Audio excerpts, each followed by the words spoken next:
What's good, everybody? My name's Solo Sam, and here we are today on Principles to Dine By. We're making the classic mac and cheese. This is the piss Auntie Karen off at Thanksgiving mac and cheese. Shout out Auntie Karen.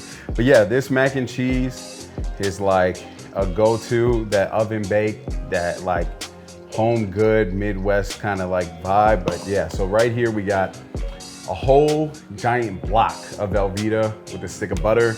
We got 4 ounces of cheddar cheese, pepperJack, and then Colby-Jack. We got 2 tablespoons of sour cream. And in here is the concoction to keep it all together, which is 2 eggs, a can of evaporated milk, and a cup of whole milk. So let's get into it. So what you wanna do is make sure that all your Velveeta and your butter's cut up. And I even put this, to be honest, I put this in the microwave a little bit to soften up, just a tad bit. And then you're gonna mix that in there. And then mix the solution of liquid in there. You wanna, yeah, you gotta really get in there.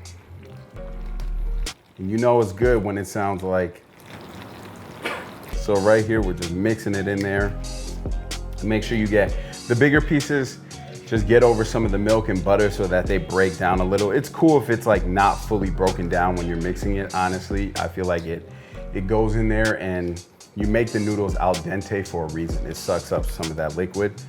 We're gonna throw in 2 tablespoons of sour cream. Like I said, we don't do brands on the show.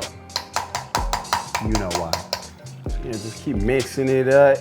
But yeah, then it's starting to, like you see, it's starting to become more of a paste. Less of those blocks in there. The butter's starting to break down with all the other liquids in there. And around this time when this is happening, this is where you can spice it up. Add some, black pepper for sure. I put a little bit of sugar in here, but just like a pinch. Add some salt in there. And then the ingredient that I really think does absolutely nothing, but it's out here, the paprika. Just toss paprika in there. I don't know why. I really don't notice the difference when I don't use it, but I feel like it's a good luck thing at this point, so I'm not gonna mess it up. So once you got everything in there and going, you're just gonna keep mixing it up.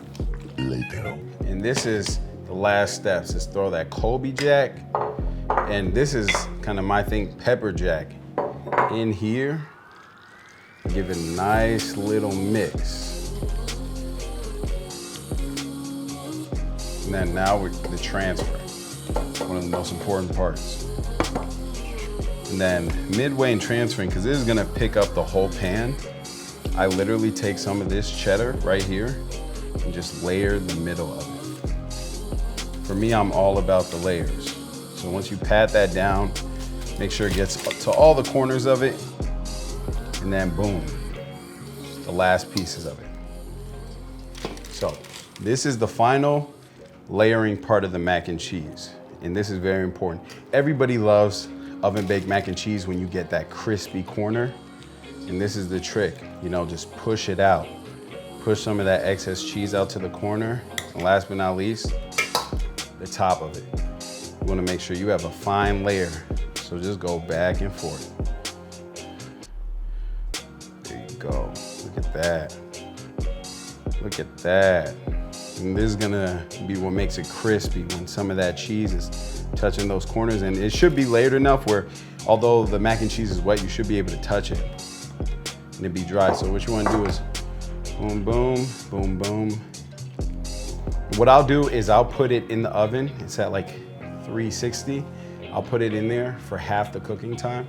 So about 20-25 minutes. And then when I got a nice color I want on top, I'll cover it. Some people do it the other way around. I really think, like, of course there's proper and improper, but it is what it is. So as you can see, that thing thick in the layers. Look at the layers. All right, let's pop this thing in. Whew. Oh, drop it in there. I'm gonna go wash these hands. I'll be back, y'all. All right, we are back. It is the time for the mac and cheese. Let's go. Every time I dig into the oven, I hope it's to pull out something beautiful and glorious. This shit busted. Ooh, and it's still, and this is something you want to let sit. Now here's the trick. As you can see, that beautiful brown, crispy. Hold on.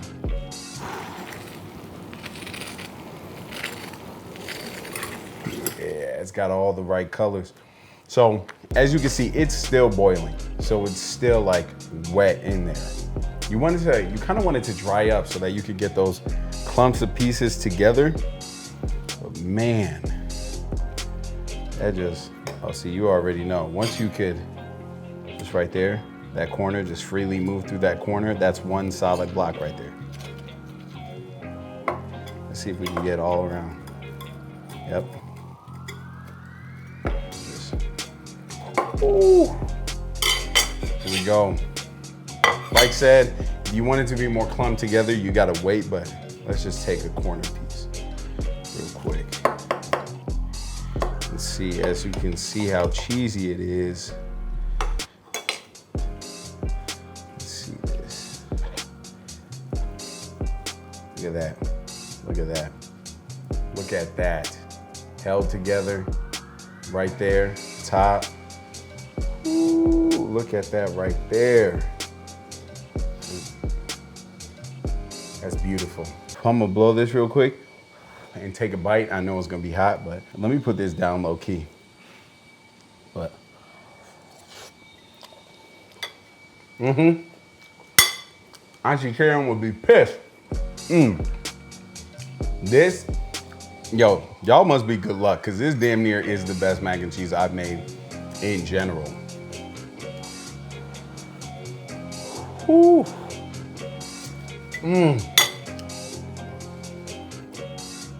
This is it.